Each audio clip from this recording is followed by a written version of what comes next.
ये जो भजन साधन कर रहे हो इसको बचाओ। दूसरी बात, जहां ऊंचे भाव की प्राप्ति के लिए हमको एक एक भजन संभाल कर रखना है, एक एक नाम, एक एक वृत्ति संभाल कर रखनी है, वहां हम अपनी किसी मनोकामना की पूर्ति के लिए, किसी अनुकूलता के लिए, किसी शत्रु पक्ष के नाश के लिए हम भजन का प्रयोग ना करें। हो जाएगा, आप भजन कर रहे हो, उसका अहित सोचोगे, हो जाएगा, क्योंकि आप में पावर है। लेकिन वो भजन की ऊर्जा शक्ति किस लिए आपने संचय की है? अपने लक्ष्य की प्राप्ति के लिए। आप भजन कर रहे हैं, कामना करोगे, अनुकूलता की मांग करोगे, हो जाएगा। जो इच्छा करिहो मन माही, हरि प्रसाद कछ दुर्लभ नहीं। पर आपने बेच दिया अपने भजन को, फिर आपके पास रह क्या गया? फिर आपको क्या ब्रह्म संस्पर्श, क्या एकांतिक महासुख, इसकी कल्पना भी नहीं होगी आपको कि ऐसा क्या होता है ब्रह्म संस्पर्श में, ऐसा क्या होता है उस आत्यांतिक सुख में। क्योंकि आप जो साधन कर रहे हैं उसे आप बेच रहे हैं, उसे आप नष्ट कर रहे हैं। संभालिए अपने साधन को। हमें अपने भजन शक्ति की, ऊर्जा शक्ति की रक्षा स्वयं करनी है। क्या? किसी का अहित नहीं, किसी का अमंगल नहीं, किसी का बुरा नहीं, ना करना है, ना बुरा बोलना है, ना बुरा सोचना है। दूसरी बात, अपनी कामना की पूर्ति, अपनी अनुकूलता की मांग मुझे नहीं करनी है, मुझे अपना भजन नहीं बेचना है। अब क्या होगा? आपका आराध्य देव सब संभाल लेगा। आपको कुछ करने की, आप कामना करेंगे तो आप अपने भजन के ठेकेदार बन गए, और आप प्रभु के आश्रित हैं तो उन्होंने आपके भजन को सुरक्षित भागवतिक बैंक में जमा कर दिया। अब व्यवस्था सरकारी आपकी होगी, समझिए, सरकारी व्यवस्था है उसमें। जब तक आप ठीक से भगवद आश्रय नहीं लेते तो इस संसार को तुम ऐसा समझो जैसे वो मॉल कहते हैं, मॉल जिसमें वो टोकरी में सामान रखा रहता है, क्या कहते हैं? मॉल है। हाँ, वो ऐसी दुकान जहां जो मनावे से उठा के अपनी टोकरी में डाल लो, फ्री नहीं है, वहां तुम्हें कोई नहीं बोलेगा, महंगी से महंगी डाल लो, हिसाब वहां होगा, और हिसाब नहीं तो सामान छीन ली जाएगी, धक्का मार के बाहर कर दिया जाएगा। ये संसार में ऐसा मत समझना कि हर चीज फ्री है, हिसाब देना होगा सबका। हाँ, अगर सरकारी पास हो गया है, सरकारी पास मन वचन कर्म से प्रभु के अधीन होकर सारी चेष्टाएं अपने प्रभु के लिए करता है, अब उसका भरण पोषण सरकारी हिसाब से होगा, वो भागवती के हिसाब। उसको ये नहीं कि उसको उसका भजन कटेगा, नहीं, वो सरकारी हिसाब है, अब वो भागवती के हिसाब से चलता है। तो उपासक पूर्ण समर्पण होने तक ये सावधान रहे कि अपने भजन को खर्चा ना करे, बेचे ना। दो बातें, खर्चा होता है दूसरे का अनिष्ट अमंगल करने पर, और बेचना होता है अनुकूलता लेने पर, कामनाओं की पूर्ति पर। बहुत सुंदर। अगर आपको भजन साधन करने पर आनंद की अनुभूति नहीं हो रही तो आप अपने भजन को खर्चा कर रहे हैं, बेच रहे हैं। बंद करो ये खर्चा करना और बेचना। आप भजन कर रहे हैं, अंदर ही अंदर सोचे ऐसा ऐसा, वो आपका भजन जा रहा है। आप भजन कर रहे हैं, दैन्य होकर मांग रहे हैं, ये अनुकूलता मिल जाए, ये वस्तु मिल जाए, ये समस्या हट जाए। आप अपने भजन का ऐसे प्रयोग क्यों कर रहे हैं? जहां अनुकूलता के लिए भजन होता है वहां हम अपने शब्द में कह सकते हैं कि पाप रुकता नहीं है, वहां फिर पाप होना शुरू हो जाता है। हम भजन तो करें प्रभु का और मांग करें अनुकूलता की, तो लक्ष्य क्या हुआ? अनुकूलता हुई ना।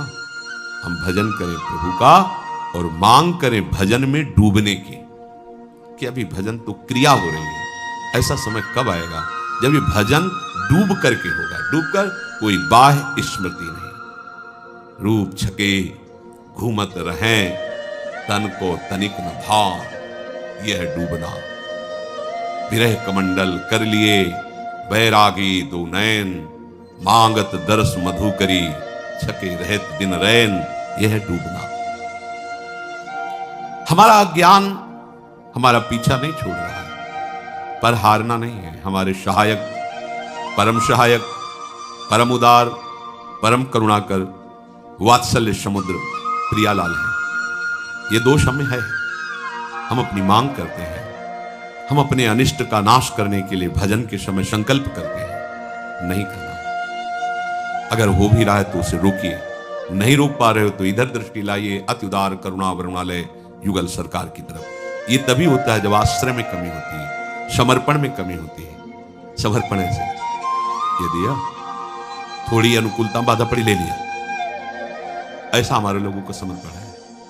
ऐसे पहले सब नामे कर दिया प्रभु के नाम, थोड़ी प्रतिकूलता पड़ी तो अभी तो क्या, अभी तो शुरुआत है, पूरा तो समर्पण कर दिया था। अब अगर ऐसी प्रतिकूलता और बढ़ेगी फिर क्या, वापस करो हमारा तन हमारा मन। वास्तविक दिया ही नहीं था, फिर वो अहम के ठेके में जमा कर देता है, अहंकार के। प्रभु ठीक नहीं चला सकते, अहंकार ठीक चलाएगा। वो मैं विचार करूंगा मुझे कैसे चलना है, क्या करना है, बिल्कुल अच्छे से समझो। महापुरुषों की शोध की हुई बातें हैं। बुद्धि के अभिमान को छोड़कर छोटे बच्चे की तरह हम अपने प्रभु के चरणों में समर्पित हो जाएं। अजात पक्षा यू मातरम खगा, जैसे घोंसले में बैठा हुआ पंखहीन चिड़िया का बच्चा केवल मां की तरफ बाट जोता रहता है, ऐसे शरणागत उपासक होता है। प्रभु बहुत ज्ञान विज्ञान ऐश्वर्य महिमा से संपन्न है, पर हमारी चित्त वृत्ति प्रभु के प्रतिकूल पापों का चिंतन मनन करती रहती है। बुरे आचरण, निषेधाचरण, आज्ञा विरुद्ध, यही पापाचरण है। हम भजन करना चाहते हैं प्रभु का, पर पोषण करते हैं पाप का। एक सूक्ष्म बात है, ऑपरेशन है हृदय का। भजन के साथ पाप प्रवृत्ति, पाप वृत्ति, पाप चिंतन कैसे हो सकता है? दोनों एक साथ कैसे हो सकते हैं कि आपका भजन भी होता रहे और मनमानी आचरण भी होता रहे? प्रभु कहते हैं, नमाम दुष्कृतिनो मूढ़ा प्रपद्यन्ते नराधमाः मायया प्रहृत ज्ञाना आसुरम भावमाश्रिता। ये जो मूढ़ पुरुष हैं, ये भजन को समझते नहीं कि भजन किसे कहा जाता है। ये माया द्वारा हरे हुए ज्ञान वाले, आसुरी स्वभाव वाले, नीच और दूषित कर्म का चिंतन करते हुए उन कर्मों को करने वाले लोग मेरे भजन को नहीं जानते, मेरा भजन नहीं कर सकते। पापवंत कर सहज स्वभाव, भजन मोर के भाव न काऊ। ऐसे लोग यदि कहीं किसी संत महात्मा का आश्रय मिल जाए इनको, और थोड़ी सी श्रद्धा करके उनकी आज्ञा के अनुसार चलने लगे, तो इनका भी परिवर्तन हो जाएगा। अपिचित सुदुराचारो भजते माम अनन्य भाग, साधुरिव समंतव्य सम्यक व्यवसिता। ऐसा सांगो पांग पापाचरण करने वाला हो, पर उसको साधु समागम से एक बात निश्चय में आ गई कि भगवान के सिवा अब मेरा कोई हितैषी कल्याण करने में समर्थ नहीं है, इसलिए मैं अनन्य भाव से भगवान का आश्रय लेता हूं। तो प्रभु कह रहे, क्षिप्रम भवति धर्मात्मा शाश्वत शांतिम निगच्छति। उसे मैं बहुत शीघ्र धर्मात्मा बना दूंगा और वो परम शांति को प्राप्त हो जाएगा। तो आपको भूतकाल की चिंता छोड़कर, भविष्य काल की चिंता को छोड़कर वर्तमान के चिंतन को अब सुधारना होगा। मिलावट नहीं चलेगी इसमें। पाप का चिंतन, वासनाओं की भोग का चिंतन, संसार का चिंतन और भजन भी ना से अच्छा है, पर इतने अच्छे में पूरा जीवन व्यतीत कर दो और अनुभव न हो भगवत स्पर्श का और भगवदानंद का, तो फिर आप ये कहोगे भजन में कोई सुख नहीं है, सुख तो भोगों में ही है। क्योंकि इतने वर्ष करने पर भी हमारी वृत्ति भोग में ही सुख का अनुभव करती है। जो वर्तमान को बिगाड़ता है वो साधक कैसे हो सकता है? वर्तमान को बिगाड़ना, वर्तमान के समय में पापाचरण करना, पाप चिंतन करना, निषिद्ध बातों का चिंतन करना, और माला भी चल रहा है, ठीक बात नहीं। उस उपासक का भविष्य कैसे सुधर जाएगा जो वर्तमान को नष्ट कर रहा है? इसलिए सर्वतो भावेन आराध्य देव को समर्पण करो। कल्याणकामी उपासक को मंद भजन में नहीं टिकना चाहिए, तीव्र भजन में आना चाहिए। तीव्र भजन, निरंतर नाम जप, पूरा विश्वास, पूरी श्रद्धा, इसी जन्म में मुझे भगवान मिलेंगे, प्रभु मिलेंगे। तीव्र नाम जप, भजन में तीव्रता, रस आने लगेगा।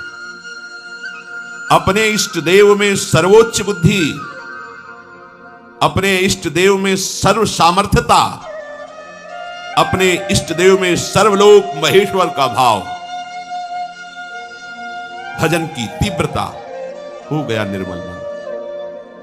अपने इष्ट देव में हमारे प्रिया प्रीतम से बढ़कर कोई नहीं। सर्व सामर्थ्यता, सारी सामर्थ्य इनके चरणों में विराजमान है। सर्वलोक महेश्वर, यद्यपि सकल लोक चूड़ामणि, जैसी धरिवंश करत अपनो जस प्रगट अखिल ब्रह्मांडन, क्योंकि अखिल ब्रह्मांडों के स्वामी है। हमारा भाव निर्मल हो जाएगा, शुद्ध हो जाएगा, ये अन्य चिंतन छूट जाएगा। इसलिए मंद भजन से काम नहीं चलेगा, भजन में तीव्रता होनी चाहिए। सच्ची बात, सब प्रभु ही है। एक बार पूज्य भाई जी महाराज के एक उपासक ने, सज्जन ने सभा में खड़े होकर कहा कि मुझे कृष्ण दर्शन कराओ। तो जाने आप प्रवचन कर रहे हो, बड़े भक्त हो, कृष्ण दर्शन होते हैं अलग अलग से। तो भाई हम हाथ जोड़कर कहते मेरे में ताकत नहीं है। पूज्य भाई जी से हनुमान प्रसाद पोद्दार जी, और तुमको सही बतावे तो रामकृष्ण में भी ताकत नहीं है। ऐसा क्यों कहा भाई जी? जल्दी, क्योंकि आप यदि दर्शन ना करना चाहो तो वो तो सबके सामने है ही। कहा सो कहा जहां प्रभु ने। दुर्योधन ने दर्शन किया क्या पूरे जीवन में? एक बार भी श्री कृष्ण का।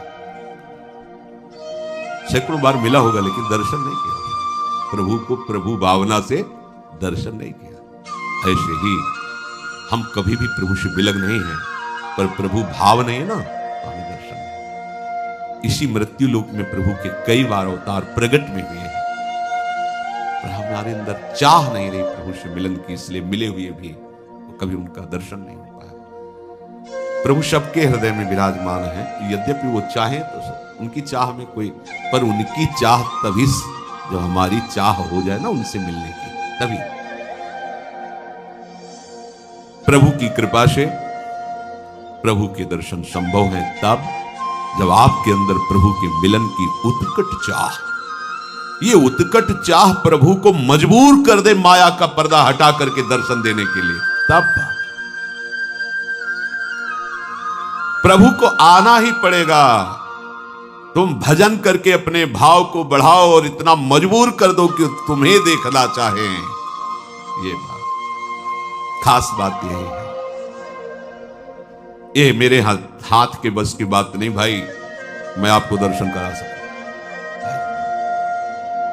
प्रभु का प्राकट्य दुर्लभ नहीं है, दर्शन दुर्लभ नहीं है, प्रभु के मिलन की उत्कट लालसा दुर्लभ है। इसलिए पहले अनन्य शरणागति ग्रहण करो और तीव्र भजन करो, और भजन ऐसा जिसमें जिया ना जाए प्रभु के बिना। तो ये प्रश्न ही नहीं करना पड़ेगा कि प्रभु के दर्शन करा दो तो जाने। जब प्रभु के बिना तुम मरने लगोगे तब प्रभु आ जाएंगे, जैसे मछली जल के बिना प्राण त्याग नहीं करती। ये सिद्धांत है। अवश्य अवश्य प्रभु से क्षण आ जाएंगे, आ ही नहीं जाएंगे, वे अपने आप को हमें दे देंगे। अब हम जैसे चाहे उनके साथ खेलें, सखा भाव से, सखी भाव से, जैसे। भोग सुख, स्वर्ग सुख, ब्रह्म पदवी, ये तो मोक्ष सुख की तुलना में एकदम लघु है। मोक्ष पदवी दीयमानम, देने पर भी न गृहणंती, नहीं लेते, बिना मत सेवनम जना। मुझे नहीं चाहिए, आपकी सेवा चाहिए, आपका सानिध्य चाहिए। तो जो उपासक इस महासुख को प्राप्त करना चाहता है, उसका खिंचाव भोगों में कैसे हो सकता है? ध्यान दीजिए, जो मोक्ष सुख को भी ठुकरा दिया है प्रभु के देने पर भी, वो निम्न इंद्रियजन्य भोगों की तरफ कैसे खिंच रहा है?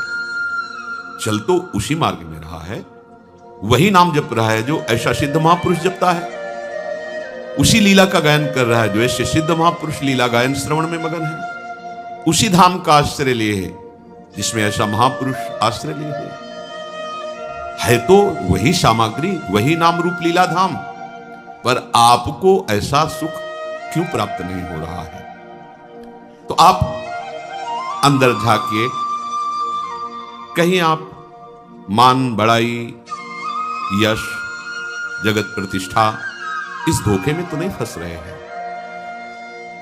कभी कभी बड़े बड़े त्याग किए जाते हैं नाम के लिए, कि हमारा नाम हो जाए कि हम बहुत त्यागी हैं। कभी कभी भजन का बड़ा आडंबर किया जाता है प्रतिष्ठा के लिए कि हम बड़े भजनानंदी हैं, त्यागी भजनानंदी, गुणवान, जगत उद्धार के लिए हमारा प्रादुर्भाव हुआ है। कभी कभी ऐसी माया के द्वारा भ्रमात्मक वृत्ति हो जाती है, तो साधन करने पर भी उसे इस अत्यंत सुख का अनुभव नहीं होता। कह रहे जैसे चलनी से आप कोई पात्र में पानी भरना चाहें तो उस पात्र में कभी कुछ नहीं आ पाएगा, पानी केवल चलनी गीली हो जाएगी। अर्थात साधन करते हो तो एक आपको अभिमान हो जाएगा कि मैं बहुत बड़ा साधक हूं, मैं बड़ा भजनानंदी हूं, मैं त्यागी हूं, पर आपको ब्रह्म संस्पर्श, अत्यंत सुख, ये अनुभव में नहीं आएगा। ध्यान देने योग्य बात है। साधन कर रहे, अत्यंत सुख के मार्ग वाला लक्ष्य रख रहे हैं, मान, बड़ाई, प्रतिष्ठा, शरीर, सुख, आराम, तो आपको जैसे चलनी से कोई पात्र भरने की चेष्टा करे तो केवल चलनी गीली होगी, पात्र में नहीं कुछ जा पाएगा। ऐसे ही आपको केवल अहंकार होगा कि मैं बड़ा त्यागी, वैरागी, संत, महंत भाव जो भी है, पर आपके अंदर जो महापुरुषों में, संतों में, महात्जनों में, महंतों में जो महिमा होती है वो आपके हृदय में प्रकाशित नहीं हो पाएगी। इसलिए उपासक को अपने हृदय में असाधन को देखकर तत्काल उसका त्याग करना चाहिए। ये असाधन है। इंद्रियजन्य भोगों की वृत्ति, शरीर के सुख आराम की भावना, मान, प्रतिष्ठा, बड़ाई। शास्त्र में वर्णन आया है कि उसे आत्महत्या जैसा पाप लगता है जो अपनी बड़ाई अपने मुख से करता है। मैंने मैं उसे आत्महत्या जैसा पाप लगता है। और जो बड़े श्रेष्ठ जनों के सामने उनको हल्के शब्दों से भाषण करे, तुम प्रयोग करके, तू प्रयोग करके, अवहेलनात्मक, तो उनकी हत्या जनित उसे पाप लगता है। एक प्रसंग में महाभारत में आया है कि अर्जुन जी का था, जो मेरे और मेरे गांडीव को धिक्कार कर देगा उसकी गर्दन तत्काल उतार देंगे हम, कोई भी हो। भगवान व्यास जी ने रचा है, हमने स्वाध्याय किया है बहुत पहले। तो जब महाराज युधिष्ठिर बार बार अर्जुन से यह आकांक्षा रखते थे कि जिस वीर के सामने खड़े होंगे अर्जुन उसको परास्त ही कर देंगे। कर्ण मारा गया? नहीं, आज नहीं मारा गया। वो बहुत दुखी है क्योंकि कर्ण महावीर था। युधिष्ठिर जी जानते थे इसका ज्यादा टिकना हमारे लिए हानिकारक होगा। फिर पूछा, अब कर्ण मारा गया? नहीं, तो धिक्कार है तुम्हारे गांडीव को, तुम गांडीवधारी कहलाने के लायक नहीं हो। तुरंत उन्होंने तलवार खींची। भगवान श्री कृष्ण सावधान, बोले मेरी प्रतिज्ञा है, मेरे गांडीव को कोई और मुझे ऐसा, मैं उसे जीवित नहीं रख सकता। कोई है? बोलो कोई प्रतिज्ञा प्रभु है। उनका तुम्हारी प्रतिज्ञा भी रहेगी और युधिष्ठिर जीवित भी रहेगी। ये तुमसे श्रेष्ठ है, इनको तुम कह के संबोधन करो और इनकी निंदास्पद इनको बात करो, तो इनकी हत्या का तुम्हें जो प्रण है वो पूरा हो जाए। तो उनका तू अपने को धर्मराज समझता है, पांचों के साथ ब्याह हुआ था द्रौपदी का, तेरे को हारने को क्या अधिकार? ऐसे बस बोले हो। अपनी आत्महत्या का उसे दंड मिलता है जो अपने मुख से अपनी प्रशंसा करता है, अपने पूज्य जनों के सामने उनको जो तुम कह के संबोधन करता है, उनकी अवहेलनात्मक वचन, उसे उनकी हत्या जैसा उसे पाप लगता है। ये बड़ी सूक्ष्म शास्त्र की बातें हैं। अपनी प्रशंसा करना, अपनी प्रशंसा सुनना, दूसरे की निंदा करना, दूसरे की निंदा सुनना, ये दोनों में बराबर भाग है। चलनी में गैया दुहे दैव को दे। साधन कर रहे हो पर अपनी प्रशंसा सुनना चाहते हो और अपने मुख से अपनी प्रशंसा करते हो, दूसरे की निंदा करते हो, दूसरे की निंदा सुनना चाहते हो, तो केवल चलनी गीली होगी, पात्र नहीं भरेगा, अभिमान नहीं। अपने अवगुणों को, अपने असाधनों को ये तुच्छ बुद्धि पकड़ नहीं पाती है, और पकड़ भी लेती है तो त्यागने की उसमें हिम्मत नहीं रहती। लेकिन उपासक जो नाम रूप लीला धाम का आश्रय लिए है, उसे इनको नहीं रखना चाहिए। जब कोई हमारी प्रशंसा करने लगे तो उसी समय कान में अंगुली डाल लेनी चाहिए। राधा राधा राधा, क्या बात करते हो? आज के बाद ऐसी बात मत निकालना, तुम्हें पता है मैं कैसा नीच हूं। अगर कुछ है तो मेरे गुरुदेव की कृपा है, लाडली जी की कृपा है। आप ऐसे वचन कभी हमारे सामने मत बोलना। और जब कोई दूसरे की निंदा करने लगे तब तो उससे संभाषण भी इस बात का नहीं करना है, कान में अंगुली डाल करके चुपचाप हट जाना है। साधन बचाओ, नष्ट मत करो।